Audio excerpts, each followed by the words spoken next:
Hello everyone, good morning. आज का जो हमारा क्लास है वो क्या है? लेक्चर नंबर 3 है। किसका? मेटल का और नॉन मेटल का। इससे पहले मैं 2 लेक्चर देख चुका है। सबसे पहले हम लेक्चर नंबर 1 में उसका थोड़ा सा इंट्रोडक्शन देखे थे। लेक्चर नंबर 2 में हमने क्या देखा था? फिजिकल प्रॉपर्टी के बारे में देखा था। आज का जो हमारा क्लास है वो लेक्चर नंबर 3 रहने वाला है। लेकिन क्लास शुरू करने से पहले हर बार की तरह इस बार भी हम क्या करेंगे? थोड़ा सा पिछले क्लास का रिवीजन करेंगे। तो चलो थोड़ा सा हम टॉपिक का रिवाइज कर लेते हैं लेक्चर नंबर 2 का। उसके बाद हम किसकी ओर चलेंगे? लेक्चर नंबर 3 की ओर मूव कर जाएंगे। समझिएगा, लेक्चर नंबर 2 में हमने क्या देखा था? हमने देखा था फिजिकल प्रॉपर्टी के बारे में। किसका? मेटल का और नॉन मेटल का फिजिकल प्रॉपर्टी देखा था। मेटल और नॉन मेटल का फिजिकल प्रॉपर्टी में सबसे पहले हमने ये देखा था कि ये फिजिकल प्रॉपर्टी क्या होता है। सिंपल समझिएगा, फिजिकल प्रॉपर्टी क्या होता है? किसी भी सब्सटेंस का वैसा प्रॉपर्टी, किसी भी ऑब्जेक्ट का वह प्रॉपर्टी जो हमें बाहर से दिख जाए, बिना उसके कंपोजिशन में किसी तरह कोई चेंजिंग लाए, उसी प्रॉपर्टी को हम फिजिकल प्रॉपर्टी के नाम से जानते हैं। Without changing in their composition का मतलब क्या होता है? उसके साथ किसी तरह का कोई केमिकल रिएक्शन नहीं करवाना है, उसे किसी केमिकल रिएक्शन में पार्टिसिपेट नहीं करवाना है। बाहर से जो भी प्रॉपर्टी हमें दिख जाए, किसी भी सब्सटेंस का, किसी भी मटेरियल का, किसी भी आर्टिकल का, किसी भी ऑब्जेक्ट का, उसी प्रॉपर्टी को हम फिजिकल प्रॉपर्टी के नाम से जानते हैं। हमने कई सारे फिजिकल प्रॉपर्टी के एग्जाम्पल भी देखे थे। जैसे हमने क्या देखा था? फिजिकल स्टेट देखा था, malleability, ductility, sonority, lustrous, hardness, density, ETC. इस तरह से हमने बहुत सारे फिजिकल प्रॉपर्टी का एग्जाम्पल भी देख लिया था। उसमें से कुछ फिजिकल प्रॉपर्टी हमने स्टडी भी किए थे। सबसे पहले हमने क्या देखा था? फिजिकल स्टेट के बारे में। फिजिकल स्टेट में हमने क्या स्टडी किया था? यहाँ पे हमें मेनली बस इतना स्टडी करना होता है कि जो आपका मेटल है वो किस स्टेट में एग्जिस्ट करता है। सॉलिड वाले स्टेट में एग्जिस्ट करेगा, लिक्विड में, या फिर गैस में। तो आप लोग को ये पढ़ाया गया था कि आमतौर पे जितना भी आपका मेटल होता है वो सभी के सभी रूम टेम्परेचर पे कौन से फॉर्म में एग्जिस्ट करते हैं? सॉलिड वाले फॉर्म में एग्जिस्ट करता है, मतलब वो सॉलिड स्टेट में एग्जिस्ट करता है। एक ऐसा मेटल था जो कि हमेशा लिक्विड वाले फॉर्म में एग्जिस्ट करता था, उसका नाम क्या था? मरकरी। साथ ही साथ 2 ऐसे मेटल थे जिनका मेल्टिंग पॉइंट बहुत कम था, गैलियम और सीजियम। उन्हें अपने हथेली पे रखते थे तो वो क्या होता था? पिघल जाता था। हमेशा याद रखना है, गैलियम और सीजियम 2 ऐसे मेटल्स हैं जिनका मेल्टिंग पॉइंट बहुत कम होता है, लगभग 30 डिग्री सेल्सियस होता है। और उन्हें हम अपने हथेली पे रख लें, अपने पाम पे रख लें, तो वो क्या होता है? मेल्ट हो जाता है। इसके बाद बात किए थे नॉन मेटल का। नॉन मेटल जो है बहुत खतरनाक होता है भाई। तीनों स्टेट में एग्जिस्ट करता है, सॉलिड वाले में भी, लिक्विड वाले में भी और गैस वाले में। कुछ ऐसा नॉन मेटल का नाम बताइए सर जो कि सॉलिड वाले फॉर्म में एग्जिस्ट करता है। लिखवाए थे, कार्बन था, फास्फोरस था, सल्फर था, आयोडीन था। ठीक है। इसके बाद एक ऐसा नॉन मेटल था जो कि हमेशा लिक्विड वाले फॉर्म में एग्जिस्ट करता है, उसका नाम क्या है? ब्रोमीन। क्या नाम है? ब्रोमीन। ब्रोमीन का कलर भी आप लोग को ध्यान रखना, रेडिश ब्राउन। कौन सा कलर? रेडिश ब्राउन, ध्यान रखना। इसके बाद बात आता है गैसियस। गैसियस स्टेट में कौन सा नॉन मेटल एग्जिस्ट करता है? गैसियस स्टेट में तो एग्जिस्ट करने वाले नॉन मेटल भागे पड़े हैं। सबसे ज्यादा अगर आप देखेंगे तो नॉन मेटल है वो मेनली गैसियस स्टेट में आपको देखने को मिलेगा। बात कर लेते हैं ऑक्सीजन का, नाइट्रोजन का, फ्लोरीन का, क्लोरीन का, हाइड्रोजन, हीलियम। ये सभी के सभी क्या होते हैं? नॉन मेटल होते हैं। और ये किसमें एग्जिस्ट करता है? गैसियस स्टेट में क्या करता है? एग्जिस्ट करता है। कोई दिक्कत है यहाँ तक? नहीं। इसके बाद हमने दूसरा फिजिकल प्रॉपर्टी देखा था, वो क्या था हमारा? वो था हमारा मैलिबिलिटी का प्रॉपर्टी। मैलिबिलिटी क्या होता है? किसी भी सब्सटेंस का वह प्रॉपर्टी होता है, किसी भी मटेरियल का वह प्रॉपर्टी होता है, किसी भी ऑब्जेक्ट का वह प्रॉपर्टी होता है जिसके कारण अगर उसे हम हैमरिंग करना शुरू करें, उसको किसी चीज से पीटना शुरू करें, तो वो टूटेगा नहीं, टूट के बिखरेगा नहीं, बल्कि क्या करेगा? खुद को थिन पेपर लाइक शीट में कन्वर्ट कर लेगा। दुनिया का कोई भी मटेरियल अगर ये मारकर इसको पीटना शुरू कर देते हैं, ये टूटे नहीं और अपने आप को किस में कन्वर्ट कर ले? थिन पेपर लाइक शीट में कन्वर्ट कर ले। मतलब इस मार्कर के पास कौन सा प्रॉपर्टी? मैलिबिलिटी का प्रॉपर्टी है। इसके बाद बात किए थे मेटल के ऊपर। जनरली जितना भी आपका मेटल होता है वो सभी के सभी मेलेबल नेचर का होता है, मतलब मेटल को हम थिन पेपर लाइक शीट में कन्वर्ट कर सकते हैं। कुछ ऐसे मेटल होते हैं जिसके पास मेलिबिलिटी का प्रॉपर्टी बहुत ज्यादा होता है। जैसे बात किए थे किसका? गोल्ड का और सिल्वर का। गोल्ड और सिल्वर में भी सबसे ज्यादा मेलिबिलिटी का प्रॉपर्टी किसके पास? गोल्ड के पास। गोल्ड और सिल्वर के पास मेलिबिलिटी का प्रॉपर्टी होता है, इसी कारण से हम गोल्ड और सिल्वर का यूज कहाँ करते हैं? ज्वेलरी बनाने में। क्या बनाने में? ज्वेलरी, गहना वगैरह बनाने में यूज इसका किया जाता है। इसके अलावा बात किए थे एल्युमिनियम का। एल्युमिनियम भी क्या है? मेटल है, इसके पास ही मेलिबिलिटी का प्रॉपर्टी होता है। हम इसे भी क्या कर सकते हैं? थिन पेपर लाइक शीट में कन्वर्ट कर सकते हैं। और फाइनली हम किसका फॉर्मेशन कर लेते हैं? एल्युमिनियम फॉयल का। आज के समय में एल्युमिनियम फॉयल का यूज काफी वाइडली हो रहा है, काफी ज्यादा, काफी उच्च पैमाने पे हो रहा है। इसका यूज कहाँ कहाँ करते हैं? फूड पैकेजिंग में, इसके अलावा चॉकलेट पैक करने में, इसके अलावा मेडिसिन पैक करने पे, इसके अलावा और भी कई सारे जगहों पे किया जाता है। ये तो आपका बेसिक है, ठीक है। इसके बाद बात कर लेते हैं नॉन मेटल के बारे में। किसके बारे में? नॉन मेटल के बारे में। तो आमतौर पे जो आपका नॉन मेटल होता है वो कोई भी मेलेबल नेचर शो करने वाला नहीं है, मतलब नॉन मेटल को कभी भी हम पीट पीट करके थिन पेपर लाइक शीट में कन्वर्ट नहीं कर सकते हैं। इसके पहले हमने आपको ये भी पढ़ाया था, एक्सेप्शन पढ़ाया था, किसका? मैलिबिलिटी का। मतलब कुछ ऐसे भी मेटल होते हैं जो कि मैलिबिलिटी का प्रॉपर्टी शो करता ही नहीं है, या तो करता भी है तो बहुत कम। एग्जाम्पल में क्या क्या ध्यान रखना था आप लोग को? सोडियम था, पोटेशियम था, जिंक था, मरकरी था, और क्या था? एंटीमनी। एंटीमनी का सिंबल क्या होता है? एसबी। क्या होता है? एसबी। इसके बाद हमने आखिरी फिजिकल प्रॉपर्टी क्या पढ़ा था? डक्टिलिटी के बारे में। डक्टिलिटी क्या होता है? किसी भी सब्सटेंस का वह प्रॉपर्टी होता है जिसके कारण उसे खींच करके थिन वायर के फॉर्म में कन्वर्ट किया जा सकता है, पतला वायर के फॉर्म में कन्वर्ट कर सकते हैं। अगर दुनिया का किसी भी सब्सटेंस के पास ये वाला प्रॉपर्टी है कि उसे खींच करके हम थिन वायर के फॉर्म में कन्वर्ट कर दें, मतलब उसके पास डक्टिलिटी का प्रॉपर्टी है। कोई दिक्कत है यहाँ तक? नहीं। इसके बाद हमने पढ़ा था डक्टिलिटी किसके अंदर? मेटल के अंदर। तो जनरली आपका जितना भी मेटल होता है, आमतौर पे आपका जितना भी सब क्या होता है? मेटल होता है, वो सभी के सभी डक्टाइल नेचर का होता है। मतलब मेटल को हम थिन वायर के फॉर्म में कन्वर्ट कर सकते हैं। ठीक है। सबसे ज्यादा डक्टिलिटी का प्रॉपर्टी किसके पास होता है? गोल्ड के पास और सिल्वर के पास। इन दोनों में भी सबसे ज्यादा किसके पास? गोल्ड के पास। ठीक है। आपको एक डाटा भी लिखाया गया था कि लगभग 1 ग्राम गोल्ड से, अगर हमारे पास कितना ग्राम गोल्ड है? केवल और केवल 1 ग्राम गोल्ड है, तो इससे लगभग 2 किलोमीटर लॉन्ग वायर हम लोग क्या कर सकते हैं? बना सकते हैं। ठीक है यहाँ तक। इसके बाद बात कर लेते थे किसका? नॉन मेटल के अंदर डक्टिलिटी का। तो आमतौर पे जो आपका नॉन मेटल होता है वो डक्टिलिटी का प्रॉपर्टी शो नहीं करता है। मतलब जो आपका नॉन मेटल होता है वो नॉन डक्टाइल नेचर का होता है। ठीक है यहाँ तक। लेकिन याद रखिएगा, एक्सेप्शन क्या होता है? केमिस्ट्री का श्रृंगार होता है। अगर केमिस्ट्री के अंदर एक्सेप्शन ना हो तो समझ लो केमिस्ट्री का श्रृंगार ही नहीं रहता। ठीक है। आगे समझिएगा।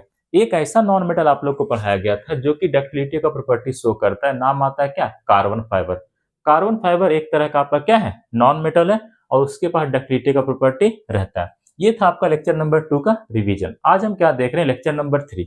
लेक्चर नंबर 3 में हमें क्या देखना है? कुछ और भी फिजिकल प्रॉपर्टी हमें क्या करने हैं? देखते हैं। ठीक है। तो चलो स्टार्ट करते हैं अपना लेक्चर नंबर 3। और आज का जो लेक्चर नंबर 3 है, इसका जो सबसे पहला प्रॉपर्टी है, इसका क्या है? जो सबसे पहला प्रॉपर्टी है वो प्रॉपर्टी आता है आपका टेंसाइल स्ट्रेंथ। कौन सा स्ट्रेंथ? Tensile strength. बात आता है ये टेंसाइल स्ट्रेंथ क्या होता है, या किसके पास होता है? तो याद रखिएगा, जनरली आपका जितना भी मेटल होता है उन सभी के पास टेंसाइल स्ट्रेंथ होते हैं, और नॉन मेटल के पास टेंसाइल स्ट्रेंथ नहीं होता है। नॉन मेटल के पास टेंसाइल स्ट्रेंथ नहीं होता है, इसी कारण से नॉन मेटल आसानी से क्या हो जाता है? ब्रेक हो जाता है। एक बार फिर से, टेंसाइल स्ट्रेंथ किसके पास होता है? मेटल के पास होता है। किसके पास नहीं होता है? नॉन मेटल के पास कभी भी टेंसाइल स्ट्रेंथ रहने वाला नहीं है। और क्योंकि नॉन मेटल के पास टेंसाइल स्ट्रेंथ नहीं होता है, इसी कारण से नॉन मेटल क्या होता है? आसानी से टूट जाता है। बात आता है कि सर ये टेंसाइल स्ट्रेंथ होता है क्या? जैसे हम बात करना चाहते हैं, अगर हम ये कह रहे हैं कि मेटल के पास टेंसाइल स्ट्रेंथ है, तो टेंसाइल स्ट्रेंथ का मतलब क्या है? उसके पास, उसके पास एक क्षमता है, उसके पास एक टेंडेंसी है। क्या करने का? काउंटर बैलेंस करने का, मैनेज करने का। किसको? एक बहुत बड़ा फोर्स जो कि हम बाहर से उसके ऊपर अप्लाई कर रहे हैं, चाहे तो वो पुलिंग का फोर्स हो या तो फिर स्ट्रेचिंग का फोर्स हो, उसे वो झेल जाए बिना टूटे। अगर किसी भी सब्सटेंस के पास इस तरह का प्रॉपर्टी है कि उसके ऊपर बाहर से हम एक लार्ज अमाउंट का पुलिंग फोर्स लगा दें, खींचने वाला फोर्स लगा दें, या फिर स्ट्रेचिंग वाला फोर्स लगा दें, और उन फोर्सेस के कारण अगर वो ब्रेक डाउन ना हो, वो टूटे नहीं बल्कि क्या कर ले? उसे झेल जाए, इसका मतलब उन सब्सटेंस के पास कौन सा प्रॉपर्टी है? टेंसाइल स्ट्रेंथ का प्रॉपर्टी है। मेटल के पास टेंसाइल स्ट्रेंथ का प्रॉपर्टी होता है, इसी कारण से मेटल का यूज कहाँ करते हैं? बिल्डिंग्स बनाने में, ब्रिज बनाने में। इसके बाद बात आता है कि सर क्या कुछ ऐसा भी मेटल है जिसके पास टेंसाइल स्ट्रेंथ काफी ज्यादा है? बिल्कुल है यार। कुछ ऐसे मेटल होते हैं जिनके पास टेंसाइल स्ट्रेंथ क्या होता है? काफी ज्यादा होता है। सबसे पहले बात कर लेते हैं टाइटेनियम का। किसका बात कर लेते हैं? टाइटेनियम का। टाइटेनियम तुम्हारा क्या? एक मेटल, इसका टेंसाइल स्ट्रेंथ काफी ज्यादा होता है। इसके बाद बात कर लेते हैं क्रोमियम का। क्रोमियम भी आपका एक क्या है? मेटल है, और इसका भी टेंसाइल स्ट्रेंथ क्या होता है? काफी ज्यादा होता है। स्टील, स्टील का भी टेंसाइल स्ट्रेंथ काफी ज्यादा। इसके अलावा टंगस्टन, वही टंगस्टन जिसका यूज कहाँ करते हैं? बल्ब का फिलामेंट बनाने में, इसके पास भी टेंसाइल स्ट्रेंथ काफी ज्यादा होता है। तो ये सारे के सारे कुछ ऐसे मेटल्स हैं जिनके पास टेंसाइल स्ट्रेंथ क्या होता है? काफी ज्यादा होता है। थोड़ा सा नोट डाउन करते हैं, टेंसाइल स्ट्रेंथ क्या होता है, ये किसके पास होता है? Generally, generally all metals, all metals have property of tensile strength, while non-metals while non-metals have generally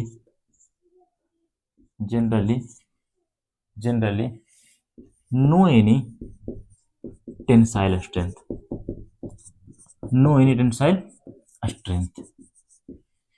जो टेंसाइल स्ट्रेंथ होता है, the tensile strength of metals is very very high, एक बार फिर से, आमतौर पे जनरली सभी मेटल के पास कौन सा प्रॉपर्टी होता है? टेंसाइल स्ट्रेंथ का प्रॉपर्टी होता है, जबकि नॉन मेटल के पास टेंसाइल स्ट्रेंथ का प्रॉपर्टी रहने वाला नहीं है। जो तुम्हारा टेंसाइल स्ट्रेंथ का प्रॉपर्टी होता है मेटल के पास, वो क्या होता है? बहुत बहुत ज्यादा होता है, जबकि नॉन मेटल के पास टेंसाइल स्ट्रेंथ का प्रॉपर्टी नहीं होता है, बहुत कम होता है। इसी कारण से वो आसानी से क्या हो जाता है? टूट जाता है। While the tensile strength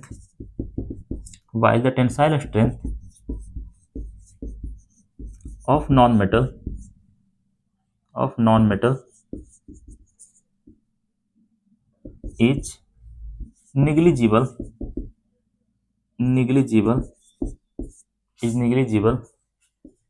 or zero and hence they broken, वो टूट जाएगा easily। कैसे टूटेगा? easily। बात आता है कि मेटल के पास टेंसाइल स्ट्रेंथ है, उसके पास कौन सा प्रॉपर्टी होगा? समझिएगा, मेटल्स है टेंसाइल स्ट्रेंथ, दैट मीन्स, इसका मतलब क्या है? That means they have tendency, उसके पास एक क्षमता है, they have tendency to counter balance, manage करने का, झेलने का, to counter balance a large amount of pulling or stretching force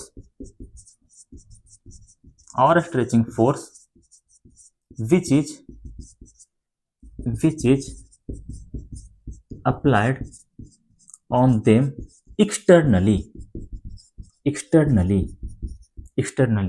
पूछिएगा मेटल के पास टेंसाइल स्ट्रेंथ है, इसका मतलब क्या होता है? किसी भी मेटल के पास टेंसाइल स्ट्रेंथ है, इसका मतलब यह है कि उसके पास एक क्षमता है, क्या करने का? चीजों को झेल जाने का। किस तरह की चीजों को झेल जाने का? एक लार्ज अमाउंट का पुलिंग फोर्स या स्ट्रेचिंग फोर्स को झेल जाने का, विदाउट ब्रेकिंग,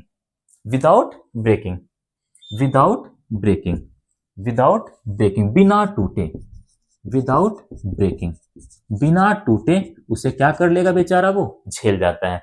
इसी प्रॉपर्टी के कारण जो मेटल का यूज कहाँ करते हैं? बिल्डिंग्स बनाने में, और क्या बनाने में? ब्रिजेस बनाने में। Due to this property we use the metals to make building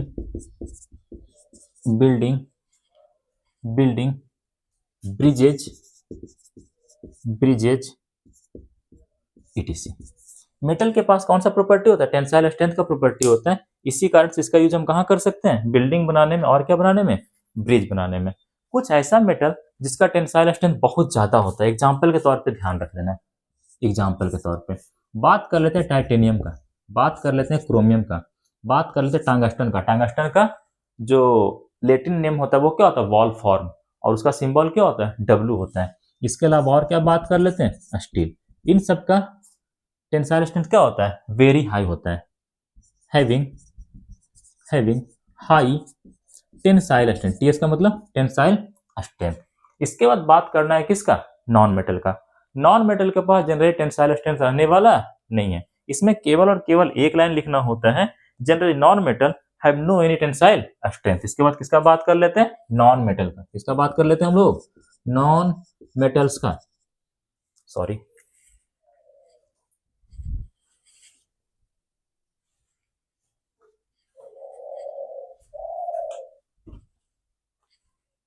non metals का बात कर लेते हैं। फिर से वही हो गया। नॉन मेटल्स का generally non metals have no any property of tensile strength. Non metal के पास किसी तरह का कोई टेंसाइल स्ट्रेंथ का प्रॉपर्टी रहने वाला नहीं है। ये था पूरा का पूरा आपका क्या टेंसाइल स्ट्रेंथ। कुछ ज्यादा यहाँ पे याद नहीं रखना, बस इतना ध्यान रखना किसके पास होता है, मेटल के पास होता है, नॉन मेटल के पास रहने वाला नहीं है।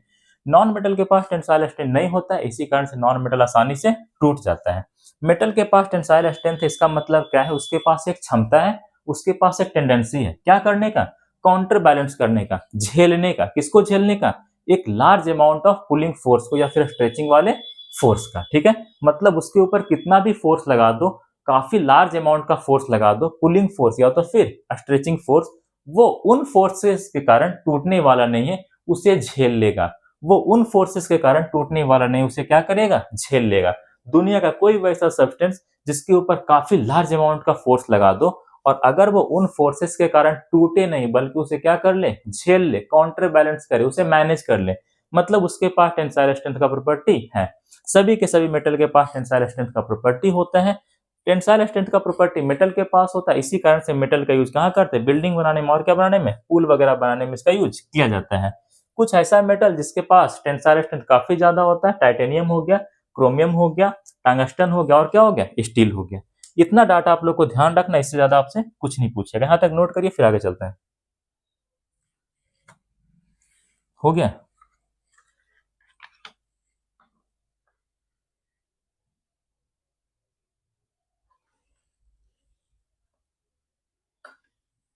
चलो फिर मिटा दें।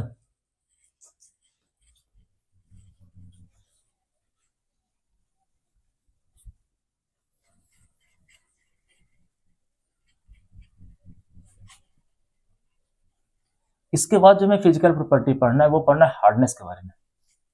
इसके बारे में, हार्डनेस के बारे में हेडिंग लगा लो, हार्डनेस।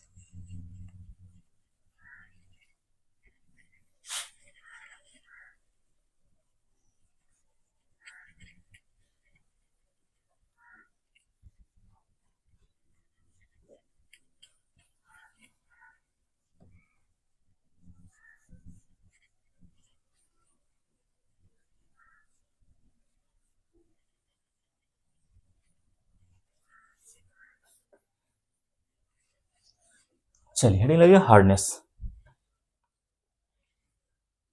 चलिए समझिएगा, अगला जो फिजिकल प्रॉपर्टी आता है वो क्या आता है, हार्डनेस आता है। हार्डनेस आता है, समझिएगा। सबसे पहले बात कर लेते हैं हार्डनेस का प्रॉपर्टी किसके अंदर, मेटल्स के अंदर। किसके अंदर, मेटल्स के अंदर। सबसे पहले बात कर लेते हैं किसके अंदर, मेटल्स के अंदर।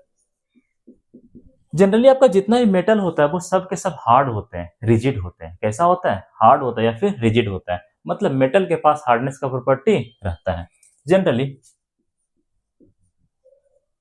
Generally almost all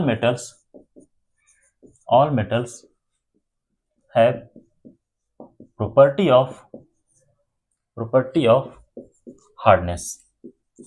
of hardness. That means metals are hard as well as rigid in nature।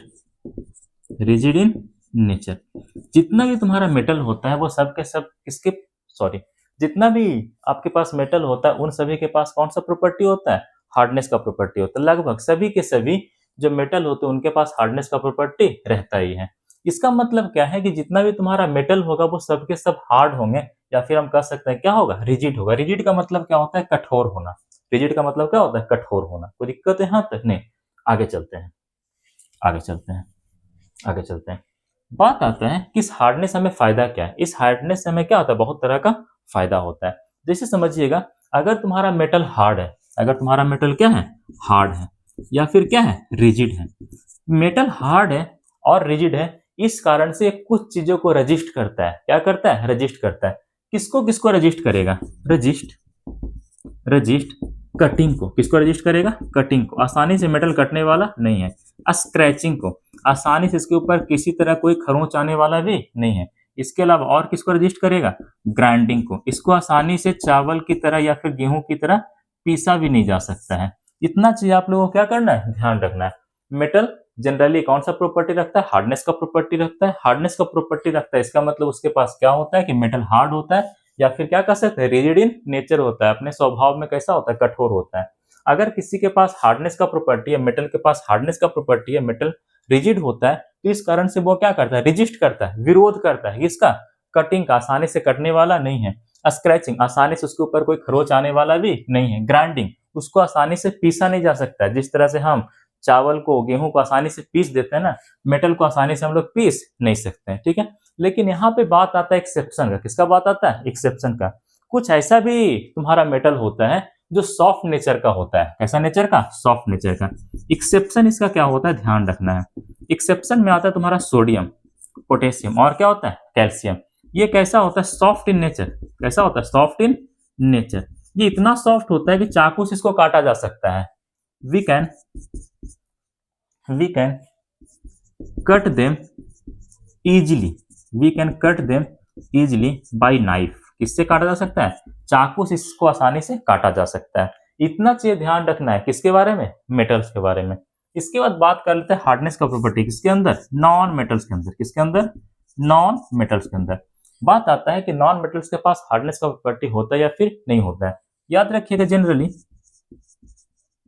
Generally non metals have no any property of hardness. इसके पास किसी तरह कोई हार्डनेस का प्रॉपर्टी रहने वाला नहीं है। That means non metals are generally soft. Generally कैसा होता है? सॉफ्ट होता है। नॉन मेटल जनरली कैसा होता है? सॉफ्ट होता है। ठीक है, लेकिन ध्यान रखिए कि एक्सेप्शन सब जगह है। आमतौर पे सभी के सभी नॉन मेटल कैसे होते हैं? हार्डनेस का प्रॉपर्टी शो नहीं करता है, मतलब नॉन मेटल कैसा होता है? सॉफ्ट होता है। एक्सेप्ट किसको छोड़ करके? आप सभी लोगों को पता होगा, डायमंड को छोड़ करके। डायमंड की अंगूठी देखे थे वेलकम बैक में, उसका नसरुद्दीन शाह का हीरे की अंगूठी खो जाता है, वही डायमंड है। ठीक है, चलो समझना। किसको छोड़ करके? डायमंड को छोड़ करके। डायमंड क्या होता है? Diamond is a exceptionally hardest substance. सबसे कठोर सब्सटेंस है। कहाँ? पूरे नेचर में। Hardest substance in the nature में सबसे ज्यादा कोई हार्डेस्ट सब्सटेंस है तो वो तुम्हारा क्या है? डायमंड है। और डायमंड है क्या? एक नॉन मेटल है। एक क्या है? नॉन मेटल है। कई लोगों को ये भी पता होगा, ये क्या है? एलोट्रॉप है। एलोट्रॉप ऑफ कार्बन है। एलोट्रॉप ऑफ कार्बन का मतलब क्या होता है? ये तुम्हारा क्या है? फॉर्म ऑफ कार्बन है। फॉर्म ऑफ कार्बन है। तो दिक्कत यहाँ तक नहीं। आमतौर पे जितना भी तुम्हारा नॉन मेटल होता है उसके पास हार्डनेस का प्रॉपर्टी नहीं होता है, मतलब वो सॉफ्ट होता है। किसको छोड़ करके? डायमंड को छोड़ करके। डायमंड जो है एक्सेप्शनली काफी हार्डेस्ट सब्सटेंस है, यह हमें कहना चाहिए। डायमंड जो एक्सेप्शनली हार्डेस्ट है नेचर में, हार्डेस्ट इन नेचर। ठीक है, बात आता है कि अगर ये हार्डेस्ट नेचर का, इसका यूज कहाँ कहाँ होता है? इसका यूजेज होता है दो जगह पे मेनली। किसी चीज को कटिंग करने में, जैसे शीशा वगैरह को काटना है, वहां पे हम डायमंड का यूज करते हैं। या फिर कहीं पे छेद करना है, ड्रिलिंग में भी किसका यूज करते हैं? डायमंड का यूज करते हैं। मतलब कहीं पे कोई कटिंग वाला इंस्ट्रूमेंट बनाना है, वहां पर भी डायमंड का यूज किया जा सकता है। कहीं पे कोई ड्रिलिंग वाला इंस्ट्रूमेंट बनाना है तो वहां पर भी किसका यूज कर सकते हैं? डायमंड का यूज कर सकते हैं। मतलब कहाँ यूज करते हैं? To make cutting and drilling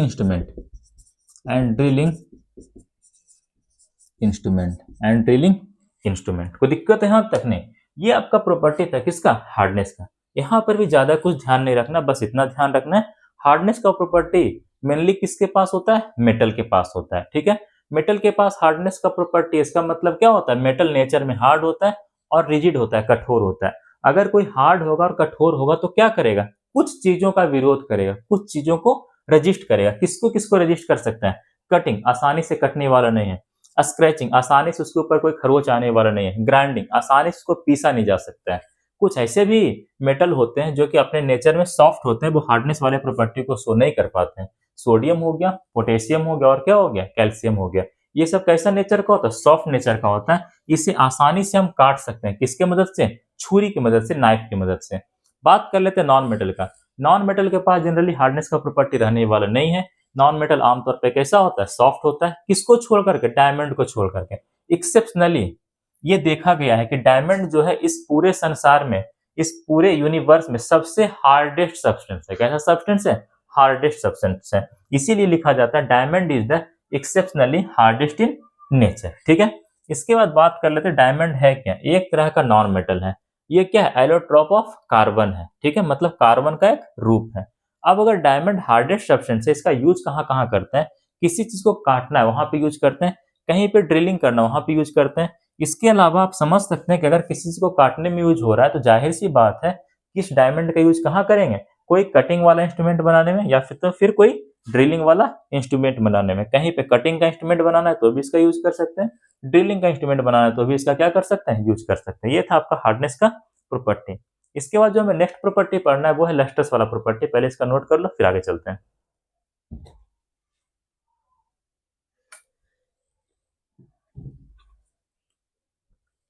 हो गया, चलो मिटा देते हैं। बोर्ड मिटाना ही सबसे ज्यादा कष्ट वाला काम है भाई।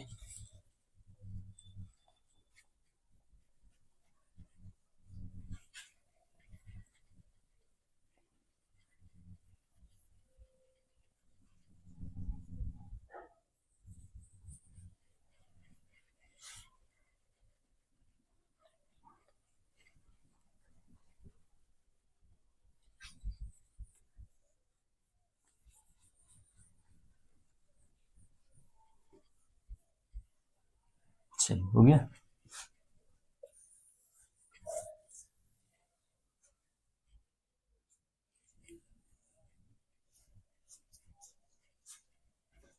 चलिए समझिएगा, अगला प्रॉपर्टी हमारा कौन सा है, लस्ट्रस का प्रॉपर्टी। अगला प्रॉपर्टी कौन सा है, लस्ट्रस का प्रॉपर्टी है। अगला प्रॉपर्टी क्या होता है, लस्ट्रस का प्रॉपर्टी होता है। गड़बड़ा क्या भाई,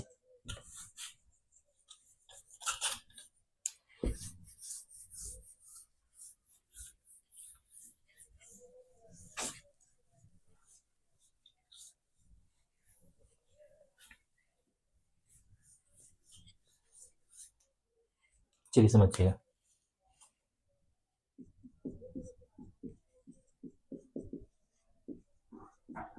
अगला प्रॉपर्टी कौन सा हमारे पास, लस्ट्रस का प्रॉपर्टी है। बात आता है कि लस्ट्रस का प्रॉपर्टी क्या होता है। ये एक ऐसा प्रॉपर्टी होता है जिसके कारण किसी भी सब्सटेंस के पास कौन सा गुण आता है, चमक दमक वाला प्रॉपर्टी आता है। ठीक है, लस्ट्रस को या फिर लस्टर बोलो, दोनों लगभग सेम ही है, लस्टर बोलो। ठीक है, दुनिया का कोई भी सब्सटेंस अगर चमक दमक रख रहा है मतलब उसके पास कौन सा प्रॉपर्टी है, लस्ट्रस वाला प्रॉपर्टी है। सबसे पहला बात ये क्या है, प्रॉपर्टी ऑफ सब्सटेंस है। ये क्या है बाबू, प्रॉपर्टी ऑफ सब्सटेंस है, प्रॉपर्टी ऑफ सब्सटेंस है। Due to which, due to which, due to which they have shiny appearance, due to which they have shiny appearance. Property of substance due to which they have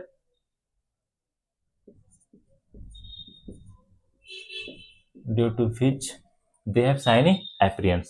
lustrous क्या एक तरह का property है जिसके कारण क्या होता है, सब्सटेंस के पास कौन सा प्रॉपर्टी आता है, शाइनी अपीयरेंस वाला प्रॉपर्टी आता है। उसके पास चमक दमक वाला क्या आता है, प्रॉपर्टी आता है।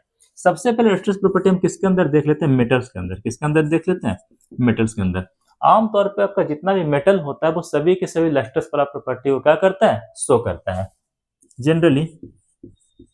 Generally almost all metals show the property of lustrous. That means generally all metals have shiny appearance, shiny appearance.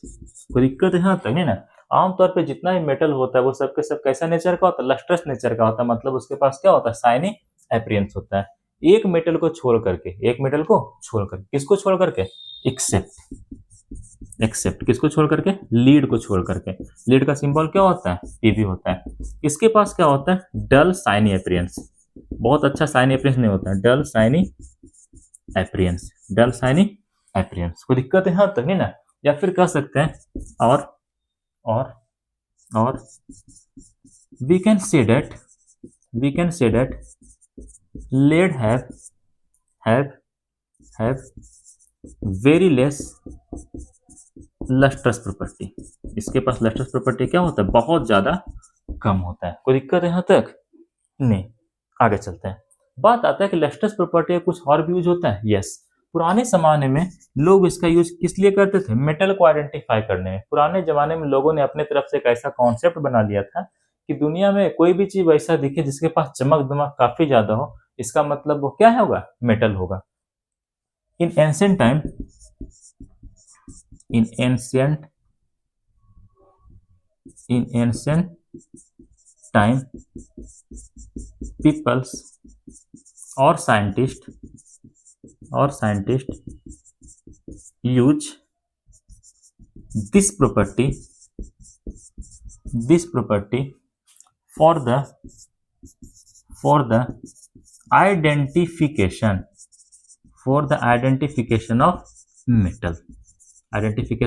Metal, इतना डाटा आप लोग को ध्यान रखना है। किसके बारे में, लस्ट्रस प्रॉपर्टी के बारे में। सबसे पहला बात, लस्ट्रस या फिर लस्टर क्या होता है, एक प्रॉपर्टी होता है किसी भी सब्सटेंस का, किसी भी ऑब्जेक्ट का, किसी भी आर्टिकल का, किसी भी मटेरियल का। उसके कारण उसके पास क्या आता है, शाइनी अपीयरेंस आता है, उसके पास चमक दमक आता है, वो चमकता है। ठीक है। मेटल क्या होता है, आमतौर पे सभी मेटल के पास लस्ट्रस का प्रॉपर्टी होता है, मतलब सभी मेटल शाइनी अपीयरेंस को शो करता है। किसको छोड़ करके, लीड को छोड़ करके। लीड के पास जो शाइनी अपीयरेंस होता है बहुत ज्यादा क्या होता है, कम होता है। वही लिखे, लीड का क्या होता है, डल शाइनी अपीयरेंस होता है, या फिर हम कह सकते हैं उसका जो लस्ट्रस प्रॉपर्टी होता है बहुत कम होता है। पुराने जमाने में लस्ट्रस प्रॉपर्टी का यूज कौन करते थे, पुराने लोग करते थे, उस समय के जो साइंटिस्ट थे वो करते थे। किस लिए, ताकि मेटल को आइडेंटिफाई किया जा सके। पुराने जमाने में लोगों का ये मानना था कि दुनिया का कोई वैसा चीज जो चमक रहा है, मतलब वो क्या होगा, मेटल होगा। वही लिखें, इन एंशिएंट टाइम पीपल और scientist use this property for the identification of metal. पुराने जमाने में लोगों के द्वारा, साइंटिस्ट के द्वारा इस प्रॉपर्टी का यूज किस लिए किया जाता था, मेटल का पहचान करने में। ठीक है। इसके बाद लस्ट्रस प्रॉपर्टी देख लेते हैं, किसके अंदर, नॉन मेटल के अंदर। किसके अंदर, नॉन मेटल्स के अंदर। समझिएगा, जो तुम्हारा नॉन मेटल होता है वो जनरली नॉन लस्ट्रस नेचर का होता है, मतलब उसके पास चमक दमक रहने वाला नहीं है। सबसे पहला पॉइंट यही जाएगा, जनरली all non-metals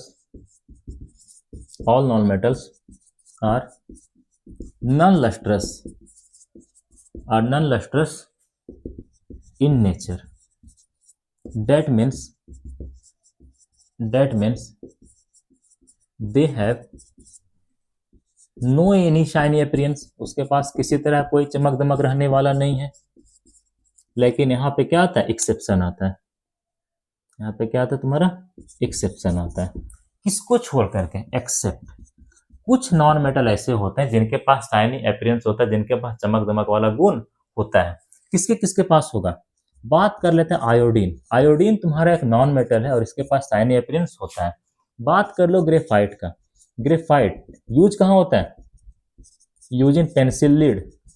पेंसिल का जो नीब होता है ना वो इसी का बना होता है। पेंसिल लीड ऐसे लिखाता है, लीड ही बना, पेंसिल लीड ऐसे लिखाता है। ठीक है, पेंसिल लीड। इसके अलावा और कहाँ होता है, डायमंड। डायमंड भी तुम्हारा क्या है दोस्त, एक नॉन मेटल है और इसके पास भी लस्ट्रस का प्रॉपर्टी क्या होता है, काफी ज्यादा होता है। इतना चाहिए आप लोग को क्या करना है, ध्यान रखना। लस्ट्रस का प्रॉपर्टी किसके पास होगा, मुख्यतः मेटल के पास होगा। किसके पास नहीं होगा, नॉन मेटल के पास रहने वाला नहीं है। इसके बाद पूछेगा लस्ट्रस प्रॉपर्टी में क्या होता है, ऑब्जेक्ट के पास या फिर मटेरियल के पास शाइनी अपीयरेंस होता है, चमक दमक वाला गुण होता है। एक ऐसा मेटल का नाम बताइए जिसके पास लस्ट्रस प्रॉपर्टी नहीं होता या फिर बहुत कम होता है, लेड। लेड का सिंबल पीबी। नॉन मेटल के पास लस्ट्रस प्रॉपर्टी होता है, नहीं होता है। कुछ ऐसे नॉन मेटल का नाम बताइए जिसके पास लस्ट्रस प्रॉपर्टी होता है आयोडीन हो गया, ग्रेफाइट हो गया, डायमंड हो गया, इन सब के पास लस्ट्रस प्रॉपर्टी क्या होता है, रहता है। इन सभी के पास चमक दमक वाला गुण रहता है। ठीक है, यहाँ तक हो गया, नोट कर लो, आगे चलते हैं।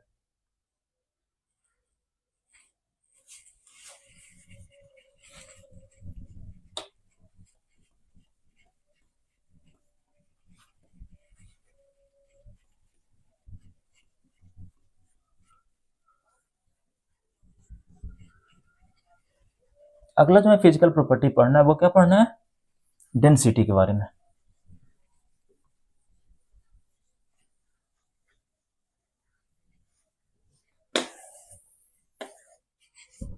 चलिए समझिएगा, अगला हेडिंग है डेंसिटी। अगला हेडिंग है डेंसिटी। सबसे पहली बात, डेंसिटी को डी से रिप्रेजेंट करते हैं। डेंसिटी होता है क्या, मास पर यूनिट वॉल्यूम, मास पर यूनिट वॉल्यूम। मास पर यूनिट वॉल्यूम का मतलब क्या होता है, तुम एक गड्ढा बना लो, क्या बना लो, गड्ढा बना लो, 1 मीटर लंबा, 1 मीटर चौड़ा, 1 मीटर गहरा। ठीक है, इस गड्ढे के अंदर तुम पानी भरना शुरू कर दो, ये आपकी मर्जी, आप किसी भी चीज को भरना शुरू करते हैं। हमने क्या भरना शुरू कर दिया, पानी भरना शुरू कर दिया। जब पानी इसमें पूरा ऊपर तक लबालब भर जाए, फिर उस पानी को बाहर निकालिए और उसका वजन कर लीजिए, उसका मास निकाल लीजिए, उसको वेट कर लीजिए। फाइनली यहाँ पर जब वेट निकल के आता है, वो कितना आता है, 1000 केजी। ये 1000 केजी कितने पानी का वेट है, 1 मीटर क्यूब में जो पानी था उसी का तो वेट है ना, यही पानी का डेंसिटी होता है। यूनिट वॉल्यूम में किसी भी सब्सटेंस का जितना मास आ जाए, वही उस सब्सटेंस का क्या होता है, डेंसिटी होता है। यूनिट वॉल्यूम का मतलब क्या होता है, 1 मीटर क्यूब का वॉल्यूम। यूनिट वॉल्यूम का मतलब क्या होता है, 1 मीटर क्यूब का वॉल्यूम। कोई सा भी जगह है जो 1 मीटर लंबा है, 1 मीटर चौड़ा है, 1 मीटर ऊंचा है या फिर 1 मीटर गहरा है, कोई सा भी जगह है 1 मीटर लंबा, 1 मीटर चौड़ा और 1 मीटर गहरा है, उसमें चीजों को भरना शुरू कर दीजिए। हमने पानी को भरना शुरू किया, जब पानी ऊपर तक पूरा लबालब भर गया, हमने उन पानी को फिर बाहर निकाला, उसको हमने तौला, हमने उसका मास कैलकुलेट किया। मास कितना आया, 1000 केजी आया। ये 1000 केजी कितना पानी का मास है, वही पानी का मास है ना जो 1 मीटर क्यूब के वॉल्यूम में है। ठीक है, यही इसका क्या बन जाता है, डेंसिटी बन जाता है। मतलब आपसे पूछेगा वाटर का डेंसिटी कितना होता है, 1000 केजी पर मीटर क्यूब। बात आता है इसका फार्मूला क्या होता है। डेंसिटी का फार्मूला होता है मास अपॉन वॉल्यूम, मास अपॉन वॉल्यूम। यहाँ पे डी तुम्हारा किसको रिप्रेजेंट कर रहा है बाबू, डेंसिटी को रिप्रेजेंट कर रहा है। एम किसको रिप्रेजेंट कर रहा है, मास को रिप्रेजेंट कर रहा है। और वी किसको रिप्रेजेंट कर रहा है, वॉल्यूम को रिप्रेजेंट कर रहा है। मास यहाँ पे किसमें होना चाहिए, केजी में होना चाहिए, एसआई यूनिट। ठीक है, वॉल्यूम किस में होना चाहिए, मीटर क्यूब में होना चाहिए, एसआई यूनिट। तब जाके जो तुम्हारा डेंसिटी का यूनिट आएगा वो क्या आएगा, केजी पर मीटर क्यूब, केजी पर मीटर क्यूब। कोई दिक्कत है यहाँ तक, नहीं। सबसे खास बात क्या है, यहाँ पर जो तुम्हारा डेंसिटी है, जो तुम्हारा क्या है, डेंसिटी है, डज नॉट डिपेंड ऑन मास। ये कभी मास के ऊपर डिपेंड करने वाला नहीं है।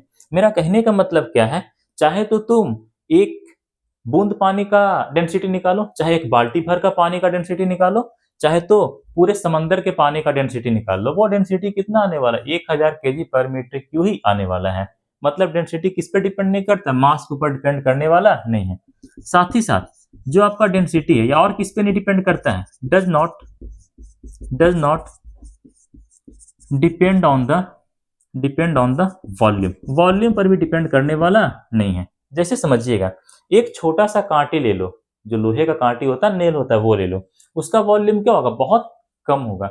लेकिन एक पानी का जहाज ले लो, उसके अंदर तो काफी ज्यादा अमाउंट में आयरन होगा, उसका वॉल्यूम भी क्या होगा, ज्यादा होगा। लेकिन दोनों जगह पे जब आप डेंसिटी कैलकुलेट करेंगे तो दोनों का डेंसिटी क्या आएगा, बराबर आएगा। मतलब डेंसिटी ना ही तो मास पे डिपेंड करता है, ना ही तो वॉल्यूम पे डिपेंड करता है। कैसे, एक बूंद पानी का डेंसिटी निकालो, चाहे पूरा बाल्टी भर के पानी का डेंसिटी निकालो, चाहे पूरे समंदर का पानी का डेंसिटी निकाल लें, वो कितना आने वाला है, 1000 केजी पर मीटर क्यूब ही आने वाला है। जबकि अगर तुम एक छोटे से कांटे का वॉल्यूम कैलकुलेट करो, कम होगा, किसके तुलना में, उसके तुलना में जो कि एक पानी वाले जहाज के अंदर प्रेजेंट है। मतलब एक छोटे से कांटे का वॉल्यूम पानी वाले जहाज के अंदर जो भी लोहा लगा हुआ है उसके वॉल्यूम से तो कम ही होगा, लेकिन फिर भी दोनों का डेंसिटी कैलकुलेट करेंगे तो वो कितना आता है, 1000 केजी, सॉरी, वो दोनों का डेंसिटी कितना आता है, बराबर ही आता है। कोई दिक्कत है यहाँ तक, है ना। मतलब जो तुम्हारा डेंसिटी होता है वो ना ही तो मास पे डिपेंड करता है ना ही तो वॉल्यूम पे डिपेंड करता है। ठीक है, बात कर लेते हैं मेटल के अंदर। किसके अंदर? मेटल के अंदर। किसके अंदर? मेटल के अंदर। जो तुम्हारा मेटल होता है उसका डेंसिटी आमतौर पे क्या होता है? हाई होता है। Generally metals have very high density. Metal के पास डेंसिटी कैसा होता है? हाई होता है। कैसा होता है? हाई होता है। कोई दिक्कत है यहाँ तक? नहीं। मेटल के पास डेंसिटी कैसा होता है? हाई होता है। ठीक है, एग्जाम्पल अगर हम बात कर लेते हैं ऑस्मियम का। ऑस्मियम क्या है? एक मेटल है, सिंबल OS होता है। इसका डेंसिटी कैसा होता है? मैक्सिमम होता है।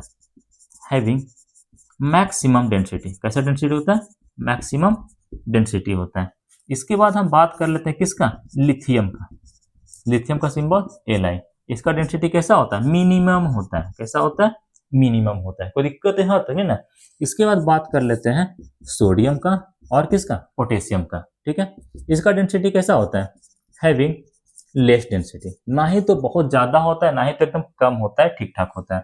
Having less density.